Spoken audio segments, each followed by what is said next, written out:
Blue sky with clouds. Below it is a steppe piece of land with small hills. There is a large cliff. There is an island floating in the air, in the middle of which is a huge rounded arena. It welcomes the ladies and gentlemen who gather there. Externally, the amphitheater looks beautiful. It has many arched openings and columns. At the top is a rounded structure against the sky that glows brightly with white light. A gloved hand is pointing in its direction. It is a man in a black classic suit speaking to the audience. He speaks loudly into the microphone and begins the performance. His feet stand shoulder-width apart on the tiled section of the arena. He makes an announcement and calls out to meet their earthly rival, who is persevering toward his goal. At this point, he only has one final opponent left. Who will emerge victorious this time? A huge angry orc strikes the man's thick sword. But what had managed to happen so quickly? While the announcer was speaking, in an instant, something happened to the fighting man's weapon. The man kneels down and his sword is lying right in front of him on the floor. And that sword is broken. The green and ferocious orc screams loudly and immediately proceeds to attack the man. The orc swings his mace at him. There's hardly anything stopping him anymore. He has a very strong and muscular body, and his left eye glows bright red. Looks like the end is near. An orc on top and a human below, and without his weapon. He sits in the shadows. What can this man do now against this monster? A bright white light from the impact travels across the entire arena. It is a powerful, forceful collision. There is nothing else around. Through the white mist comes a man's hand that grabs the orc's arm with a weapon and stops him. He's upbeat and laughing broadly. Funny, who would ever want to give up something like that at will? He also has a strong body. A huge thin paw of a black monster appears behind them. All the spectators are watching with interest. Although the knight has a broken sword in one hand behind his back, he strikes the orc with his other hand with a powerful blow. The orc just flies backwards. Though the sword is broken, but still in skillful hands, it may yet serve in battle. The man swings it hard. He slashes the orc with his sword with wind speed, his head falling off. Large splatters of the enemy's blood appear all around. It was a very powerful and spectacular move performed by the muscular knight. The fight's host chuckles. This time also did not get to see any new surprise. A lot of viewers are upset by this outcome and start howling, and some are shouting for their money back. The stands are completely packed with angry spectators. They're yelling at the warrior to just get lost or die. Who can stop him? This is a real problem that came down from heaven. He is a former knight of the Winged Lion, a true scourge of green demons and an opponent of the Legion of the Abyss. His name is Damien. His name is shouted loudly throughout the arena. Damien stands at full height with his helmet off his head and on the ground. Knight gets angry and calls them all deaf fools. He's Nathan Mayer. The man lowers his hand to raise his helmet again, but it looks like this is far from over. There's exciting news for everyone. Today the organizers decided to throw in a special surprise. The door in the wall is being lifted. This time there will be no new bets, just another game. Those who win will receive triple the amount of their bet. Those who want their money back will only get half of it. The organizers also need something to live on. There are loud cries of outrage from the stands. It's not fair. The man must be taught a lesson. The host introduces the true pride of their arena. He's not sure about the sky, and he's not sure about the water. But on Earth, this creature is at the top of the food chain. From under the door, you can see a paw with huge claws. The host is pleased to introduce Emperor Samuro to everyone. He has a long upward tail. It is a huge and ferocious beast that has opened its jaws wide. Everything around it pales in comparison. The whole Earth already shudders at his mere presence. The knight obediently accepts the new challenge.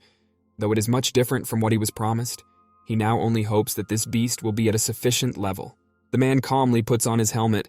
He's ready for another fight, nothing extra.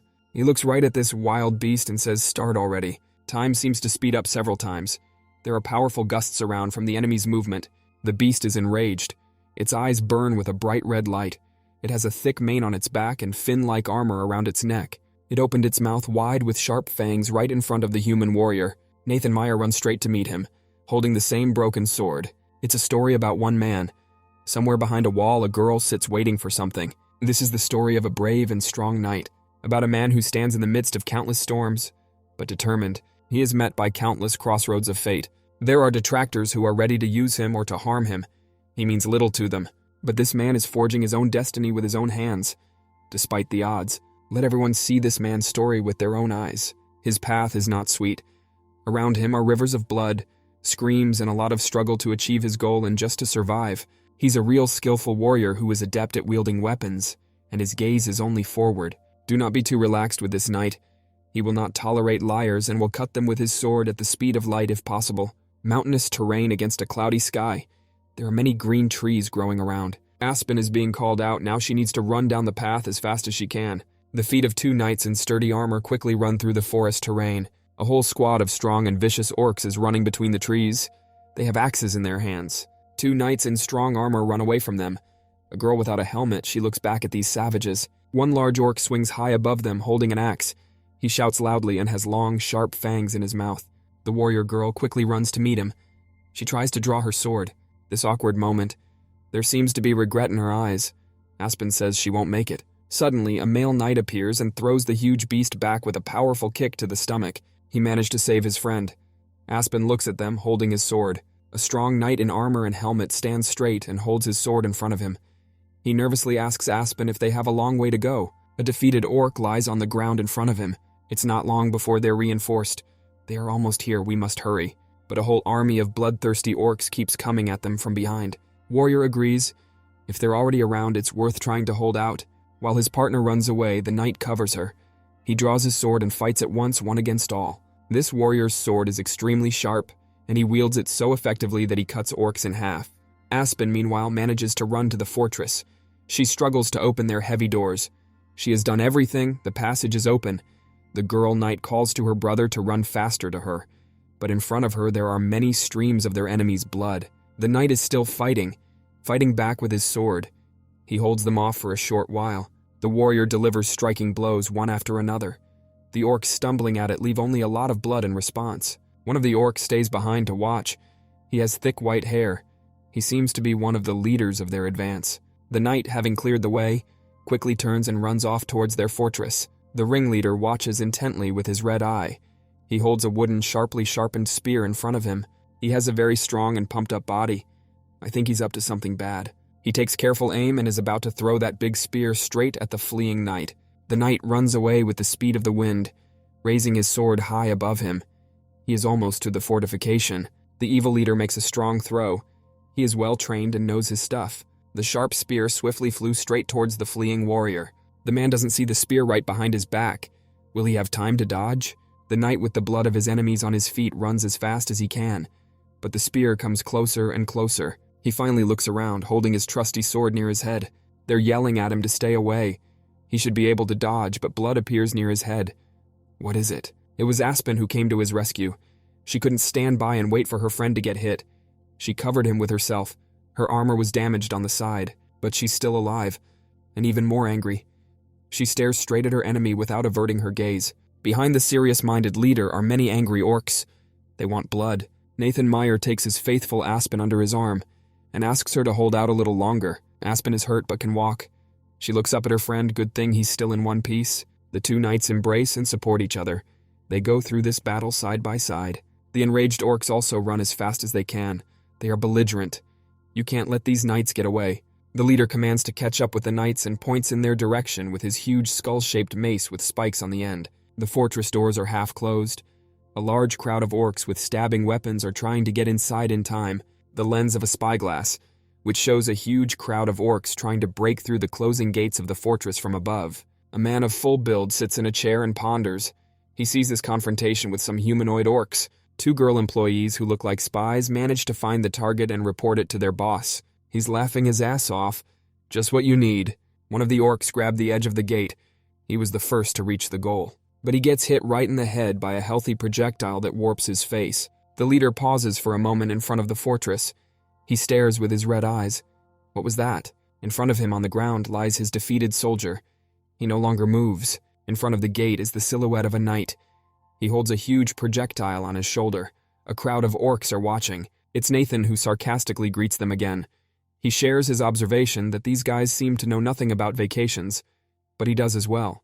Behind him are the electrical charges from the shell. He was the one who came out on purpose to pay the bastards back the debt they had just sent.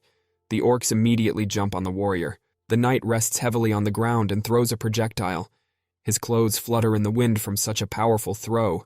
The projectile flies and spins quickly, taking the lives of the orcs it passes near. On the ground remain lying dismembered orc bodies with traces of orcs, and a little farther behind them is a heavy dent after a projectile hit. It leaves behind a thick and deep trail in the ground, All those who were around were not left alive.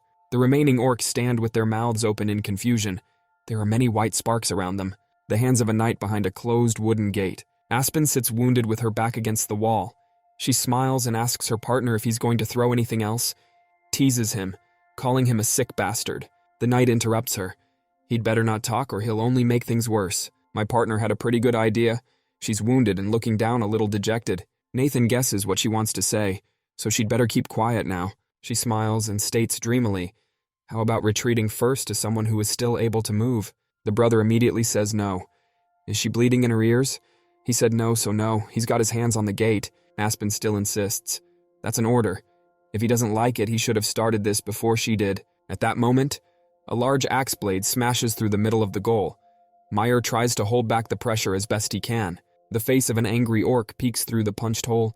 He had found them after all. A knight stands firmly outside the gate in his powerful armor. The bright sunlight falls on him. He declares that he will not run away. He had one suggestion as well. The knight is still as determined as ever. On his head is a sturdy iron helmet with traces of blood, and one eye glows with sparks. This battle is destined to become legendary, so let Aspen be quiet for a while now. But the partner's calling Nathan again. The wounded Aspen lifts her gaze upward. What does she see? Something inexplicable. Nathan also looks around sharply and scrutinizes with his keen eye. You can't miss it. High in the white sky above them, a huge spaceship appeared. It's super modern, like it's from the future, and there are a lot of lights burning on the surface in several rows. That ship is coming right at them. Where would it even come from? Is that a flying saucer from the future? A huge flying saucer that glows brightly, and in its center is a round hole. The orc looks around in bewilderment as well, just opening his mouth. I don't think he's ever seen anything like this before. The entire squad of orcs are frozen for a moment. They stand slightly confused. Then a bright white and light pink beam emerges from the center hole of the flying saucer. The beam is getting stronger and stronger. A lot of small debris beneath it begins to float in the air. All of the orcs together begin to be carried high up. They scream, not understanding what is happening. One of them swears at the human knight, assuming it's his fault. He doesn't understand what kind of magic is this. The whole neighborhood begins to crackle and tear, and the walls of the fortification are also being carried away somewhere to the side. Aspen is caught up by the gravity, but the knight continues to stand and tries to hold her. He yells for Aspen to wake up faster. There's a lot of debris flying around them against a white background. Meyer stabs the end of his sword into the ground, trying to steady himself, but he begins to scrape the ground, leaving a trail behind him. A strong knight holds on as best he can. This is really unusual and unexpected. Aspen is carried away and her friend is swearing hard. He yells at her to grab his hand quickly. He's only left alone with his hand outstretched upward. He calls loudly for Aspen again. Why won't she wake up? The man also begins to be lifted in the air. He can do nothing in response. This flying saucer had completely collected everything underneath it, leaving only empty space behind. Now this super modern flying ship is starting to go somewhere. In the semi-darkness, you can see the feet of creatures. They seem to be human beings. They are well dressed. Nathan complains of a pain in his head. Where is he now? He is lying in an unfamiliar place on the ground. Two well-groomed but identically dressed girls with pointy ears stand before him. Knight is still lying there trying to regain consciousness. Some kind of displacement seems to have happened to him. He's amazed. Are those elves? How is that possible? The man lifts his head. He notices that this species of elf is different from the ones the warrior has heard of before. It can't be. His hands are in chains, and he sees before him one of the elves holding what appears to be a staff with a magic stone. Suddenly, a metal holder is placed behind his neck, preventing him from getting out. He wants to figure out what kind of misunderstanding is going on. He has a slave noose around his neck and some kind of magical weapon in front of him. The staff is touched and applied directly to Nathan, who feels terrible pain. The glowing stone seems to cauterize him. He's lying on the floor like he's dead. There's a little smoke coming out of him. They caught fresh fish. The second girl replies that if the warrior wants to live any longer, it is necessary to finish them all off as soon as possible. Nathan just lies motionless on the floor inside the outlined circle. What an embarrassing situation for him. Out of the blue, the elves are talking amongst themselves. Did one of them give him advice? Maybe he also bet on him. He didn't. He just informed him what he usually tells everyone else. The knight is propped up and trying to gather his thoughts. He is still wearing the sturdy helmet on his head. At the top of the room, doors begin to open, with white light coming through the gap. What the hell is going on here? Looks like he's being lifted somewhere. Is this some kind of experiment? A loud voice announces that new warriors and their victims have arrived in the arena. In the background are the stands, completely filled with people. The knight appears in front of a structure with towers and flags hanging from it. There's a heated atmosphere around here. Looks like something's brewing here. Interested pointy-eared elves of various statuses cheer animatedly behind the bleachers. It's the first time they've seen such a man. They think the man looks weak. All they ask is that they don't die too quickly. They are mostly young elves looking for fun. The knight looks up and sees that they are all pointy-eared. Nathan had not expected this turn of events. In front of him stand the previously familiar evil orcs, who are also chained. Their weapons lie on the ground nearby. They are shouting to let them in. They're angry and growling loudly. What do all those pointy-eared men in the stands want with them? Why are they gathered in this place? The man looks at the neck of one of them. There is a black mark on the side. I wonder if it's not an orc language, but a branding mark. There's a loud speech in the middle of the arena. The rules are simple. The host hopes that everyone understands him. A sharp-eared man stands with a microphone in his hand in front of the filled bleachers. They all shout loudly and wish for death. There are 100 organisms alive right now. The warrior stands in the middle of the arena and looks at it all. High above him sits a multitude of lively spectators. The rules are simple. There must be only 3 left. The orcs' hands are clenched into fists. They take off their chains and handcuffs and settle in. These green creatures have very powerful bodies. Who will survive tonight? The orcs take their weapons in the form of large axes. Their arms and legs have been released, but they are standing in the middle of the arena looking at each other. What's going on here? They're all puzzled. What is this? But no one knows. It all happens so fast. One of them turns to their commander, watching all this on the sidelines. He is a powerful orc with a white beard and hair. He stands with his back to the stands. He has the skull of a horned animal on his chest. He looks menacing. In the hand in front of him, he holds a huge and sharp cleaver, which is ready to cut everything in its path. The creature's feet run fast on the ground. He is wearing ragged shorts.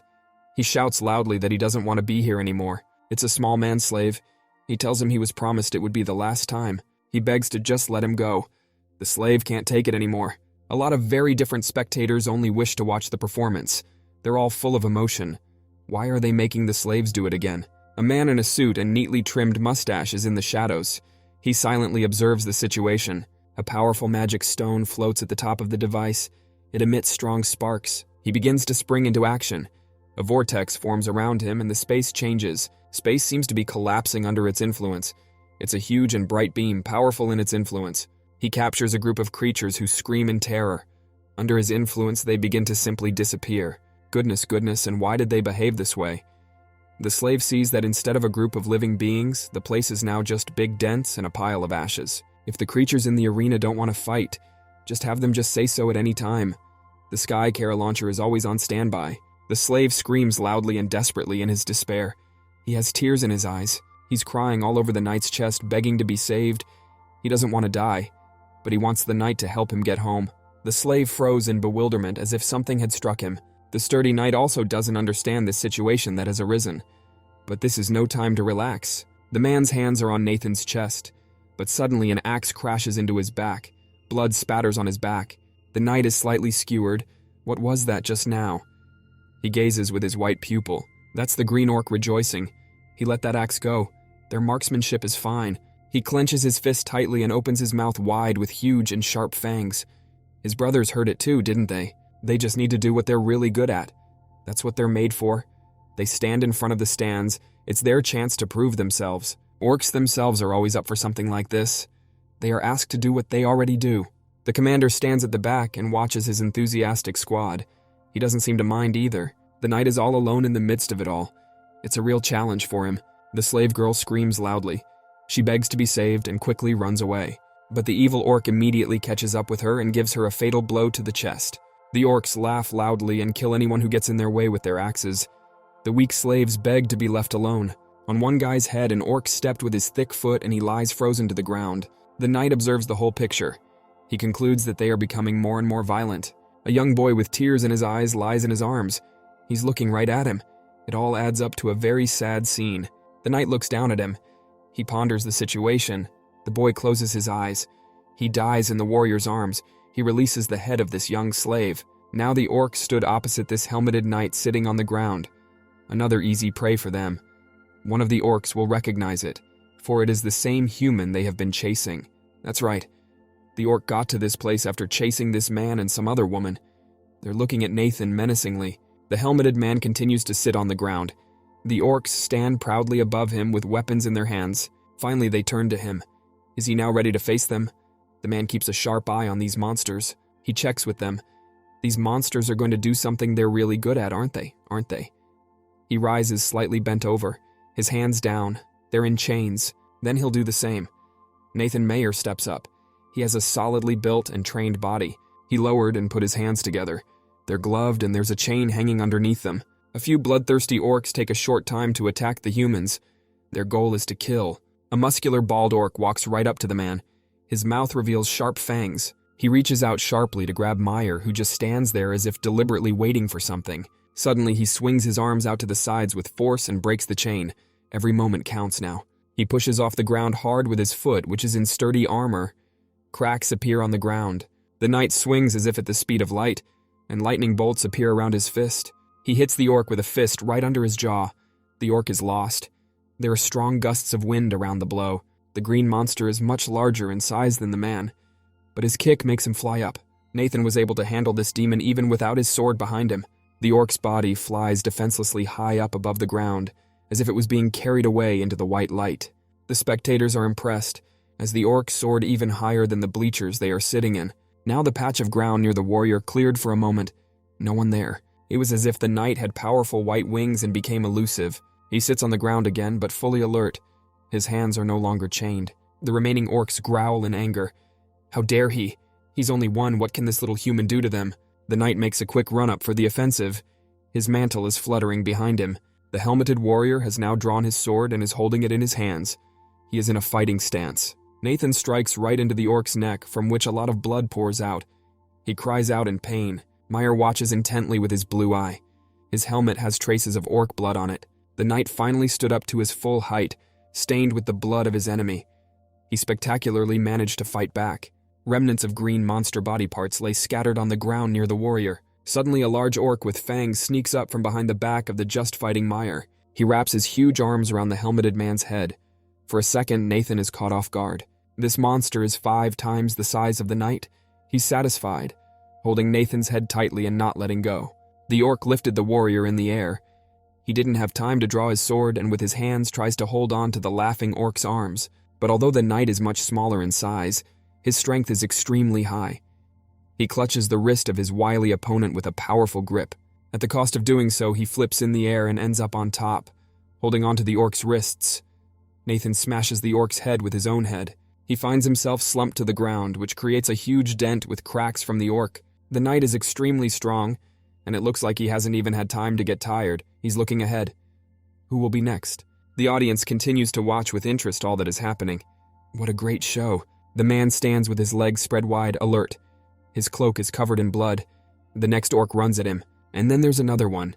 They're all the same enormous size, they just seem to get more angry. The knight pushes himself off the ground and takes a leap towards the attackers. Only sparks remain beneath him. The orc's sharp axe flies through the air.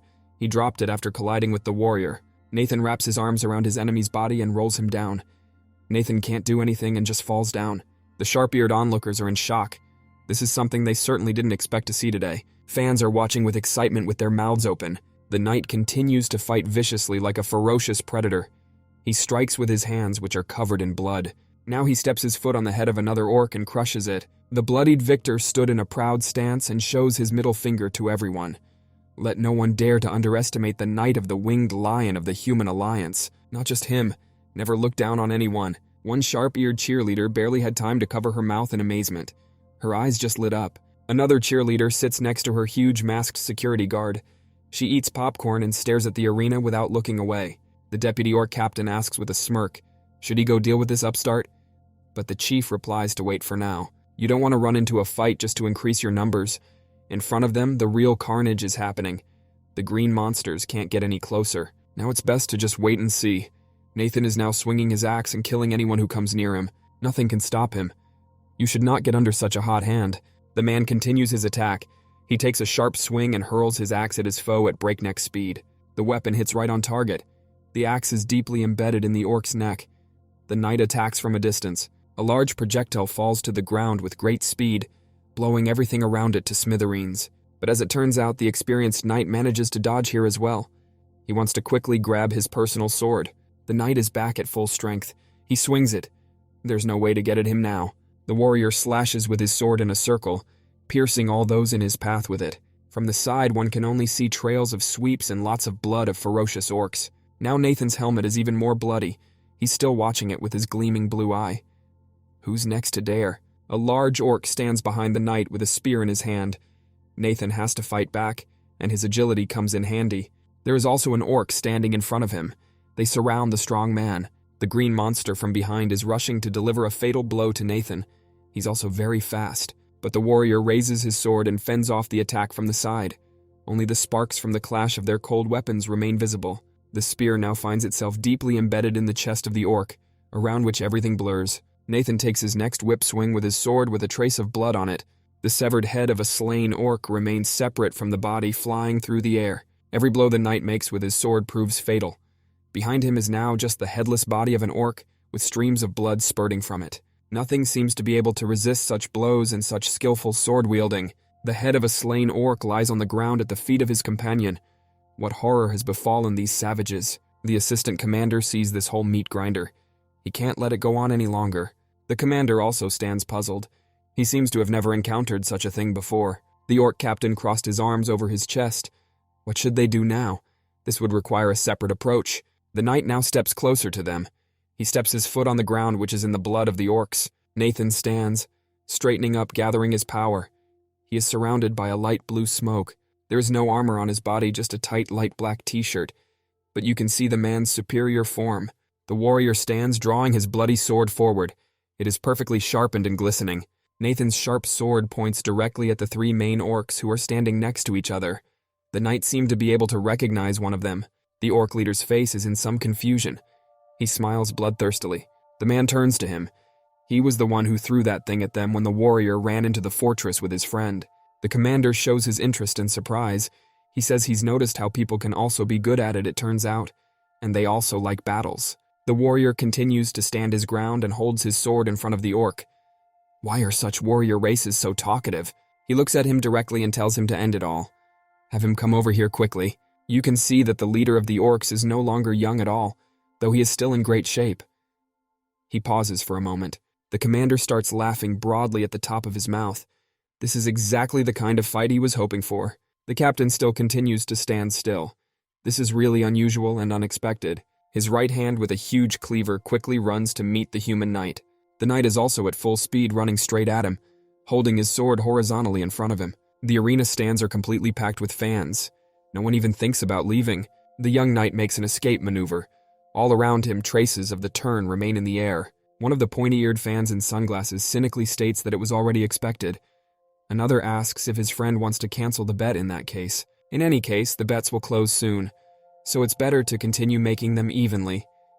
An interested beautiful girl looks at her tablet. She finds the very human gladiator Medan in the arena's betting menu. A small window appears on the screen. The girl confirms her choice of bet for Medan. The stands are completely filled. All the fans have risen from their seats. Some have raised their hands in the air. They are actively watching the fight. An orc with a cleaver attacks the warrior, who manages to stand and cover himself with his sword. The man gets down on one knee. Orc managed to knock Nathan off his feet. Now he's down.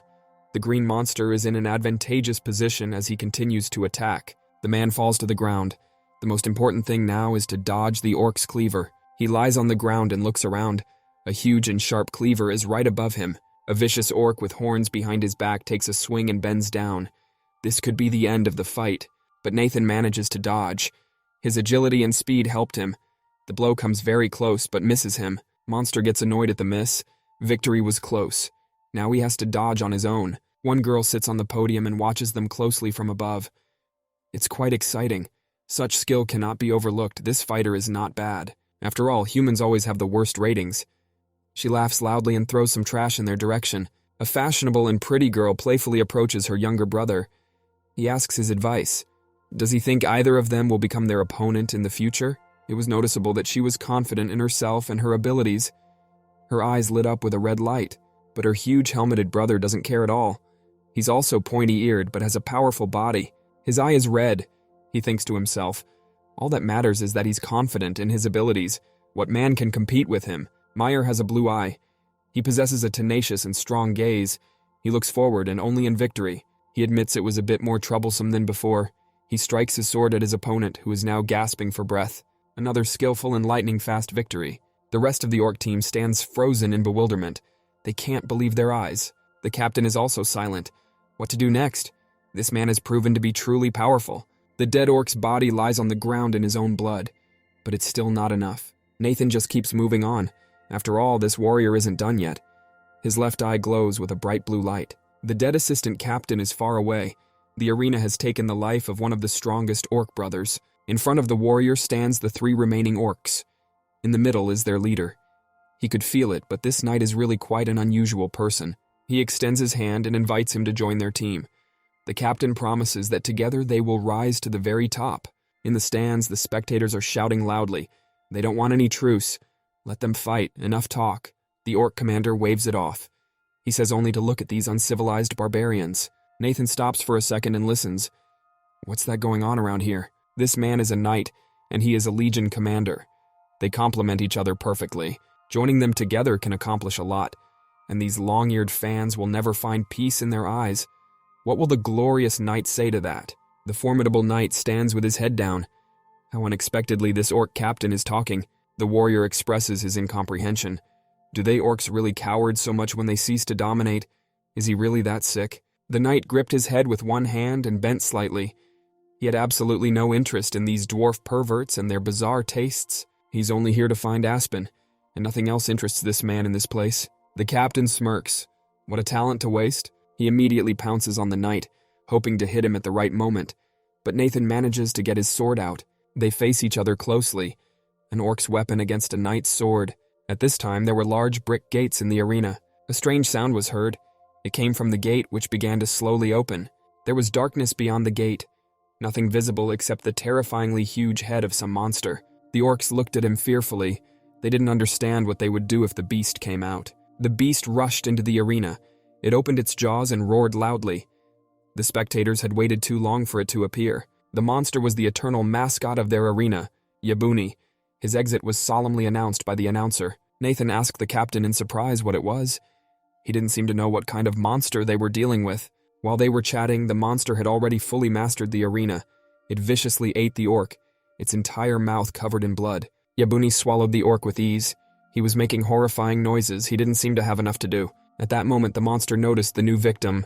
It looked at her with a hunting gaze. Yabuni directed her gaze at the participants, the monster's eyes glowing yellow. The beast moved closer. It spread its wings and was ravenously about to devour someone else. The behemoth chose the orc captain and Nathan as its prey.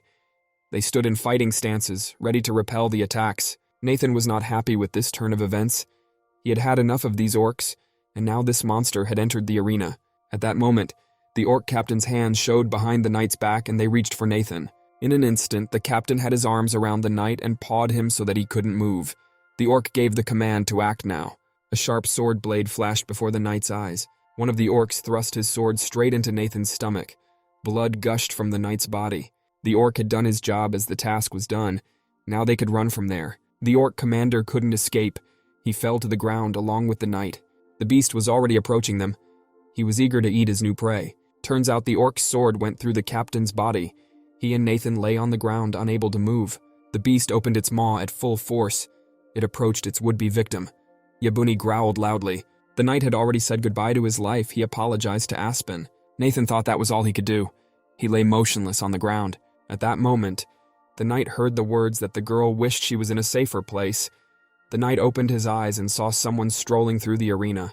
The beast was ready to pounce on Nathan, and it opened its jaws fiercely.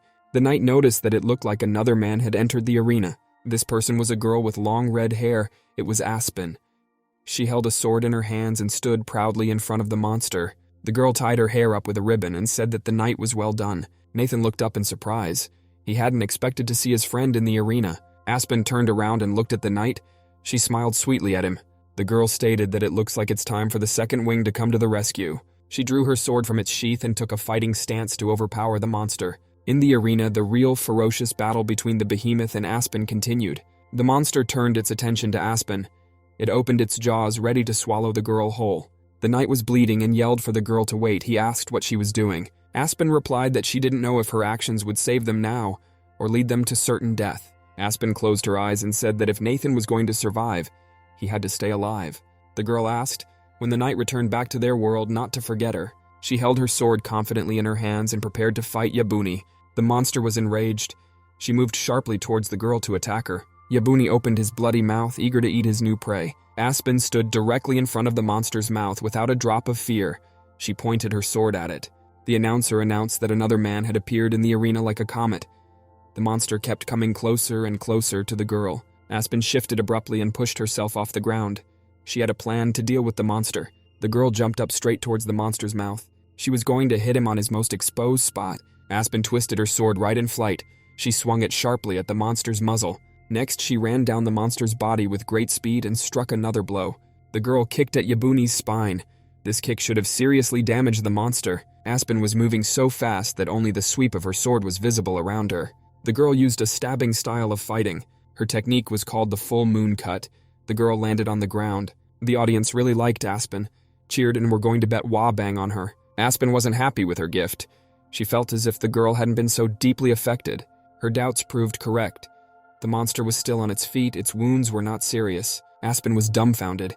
She looked at the giant monster in surprise. The onlookers rejoiced that Yabuni was all right.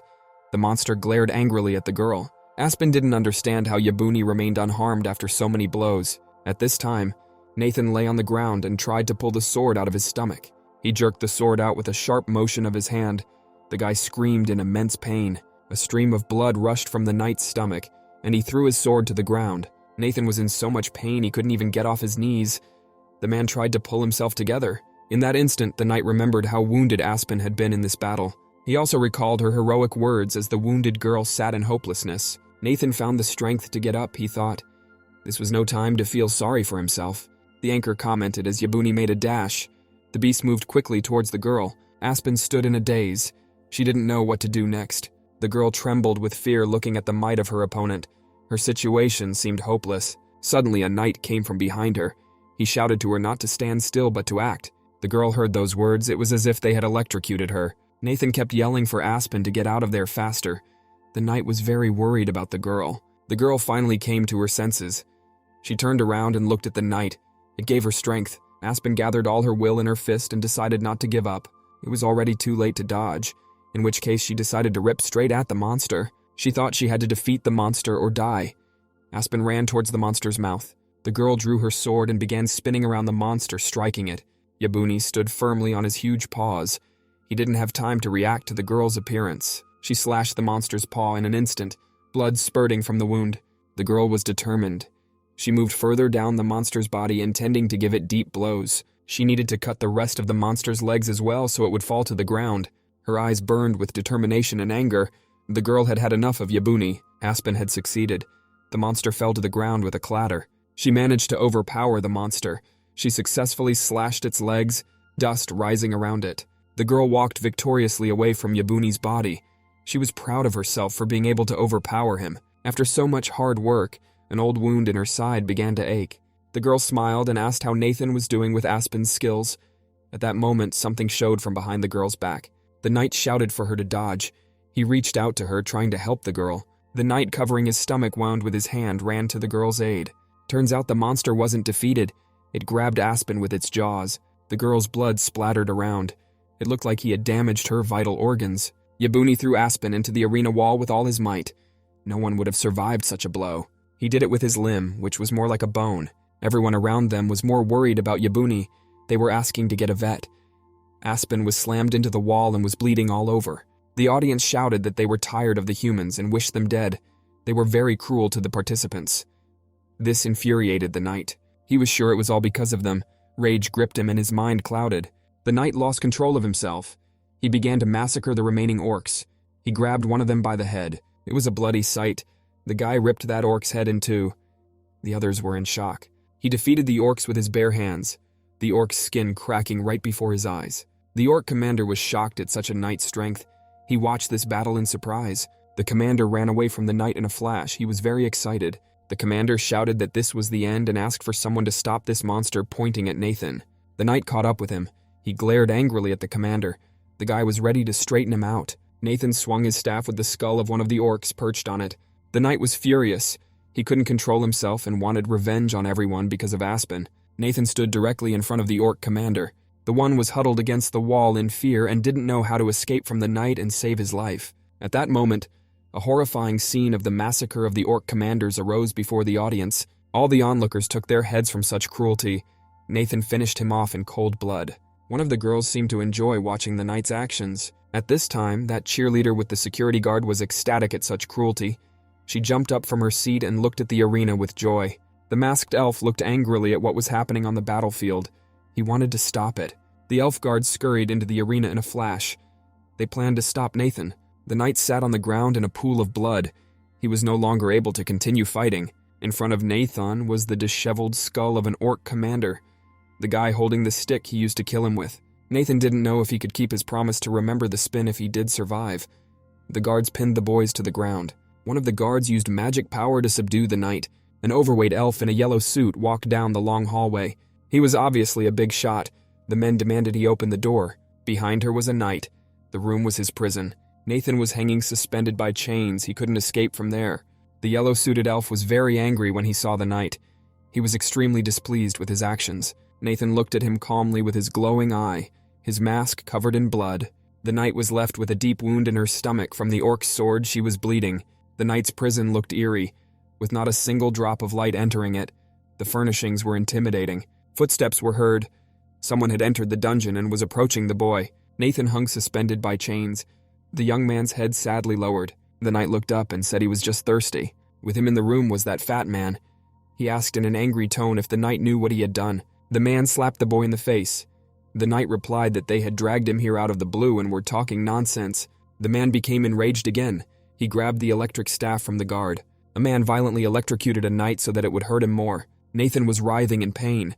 He was screaming loudly and electric shocks were going off all around him.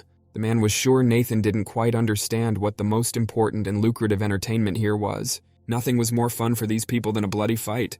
And to make sure it's not boring to watch, they drum up interest with bets. Such was the business of their arena, at which time a man dressed as a gladiator entered the arena. This kind of business in the heavenly arena was very carefully planned.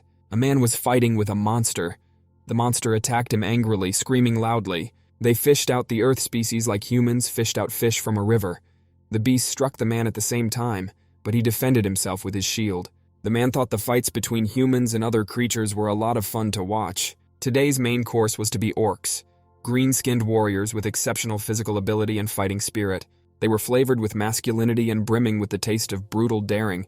They even had to use surviving slaves to do it. All that was done around the orcs, the warlord Bakama was a star among them, and Nathan was a beast who wouldn't even eat. The man again put the staff with electricity towards the knight's body. It went straight to his wound. The man said he was caught in their net for spoiling the main course. At this point, the man electrocuted Nathan. He screamed in pain. He was sure Knight would definitely ruin their next box office success as well. Their mascot had a serious injury from a knight. The man angrily threw the electric staff to the ground. It rang as it touched the floor. The man shouted that all this while the knight killed all the orcs destined for resale at a higher price. He was very angry and screaming that everything had gone to shit because of Nathan. He was furious at people. Nathan was extremely calm. He asked, "So what?" He wasn't getting anything from this information. Still bound to his prison, the man bowed his head. The knight looked at the man angrily and asked what he was even talking about, his eye glowing red. Nathan stated that all the blame was on him. Everyone got very scared. The guards covered the man with their staffs. Nathan angrily asked if the man thought he wanted to come here for the fights himself. That wasn't true. It was the elves that dragged him into this hole. The man exhaled and said that he too bore some responsibility for the guy getting here, so the knight was his property. The men were going to make Nathan fight until he paid off his entire debt. The knight kept shouting for the man to not even dare to talk about it. He called him an idiot who didn't have enough brains to think properly. The guy asked who even cared about the man, whether he thought a knight would play for the amusement of some long-eared idiots. The knight approached the man's face. He looked at him angrily with his red eye. The man was frightened. Nathan told him to kill himself. The man said he was sorry his friend had passed away. These words shocked the knight. They were like salt to the wound. The scene of Aspen's death appeared before Nathan's eyes. She was pressed into the wall and bleeding.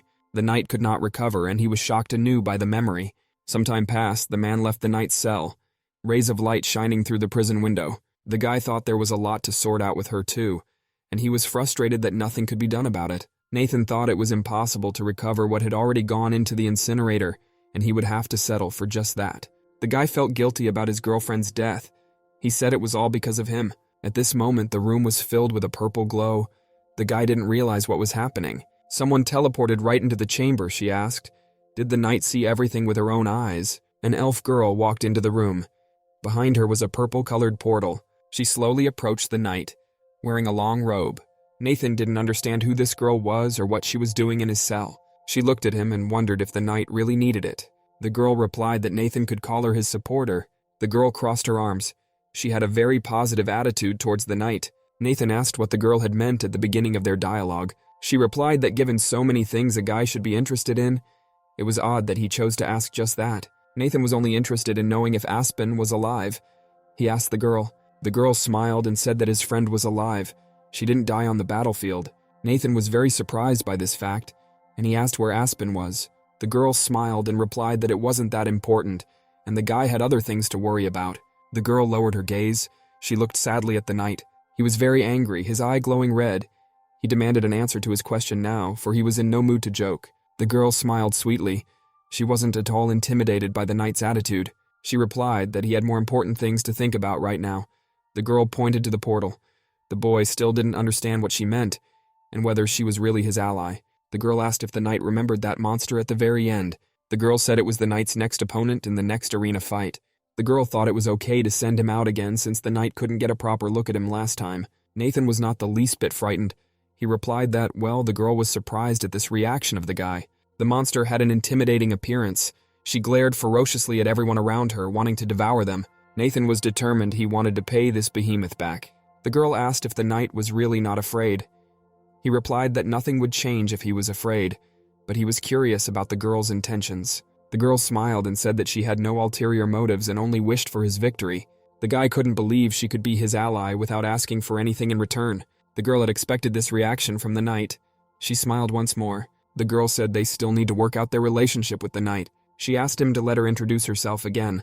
The girl was his supporter, and if she desired the knight's victory, he should have brought it to her in silence. She moved closer to the guy's ear and told him that if he lost, there would be bad consequences. Her expression changed in an instant. She became very intimidating. She said that she would destroy Aspen in that case. Nathan was scared out of his wits, his eye glowing red again, and he looked at the girl with fury. There was a girl's power in the air. It seems this elven girl was extremely strong. She told him to behave himself. After all, he and Aspen are both in the girl's hands. She smiled slyly. It was already time for the girl to leave. She told him to memorize what would happen if he didn't win.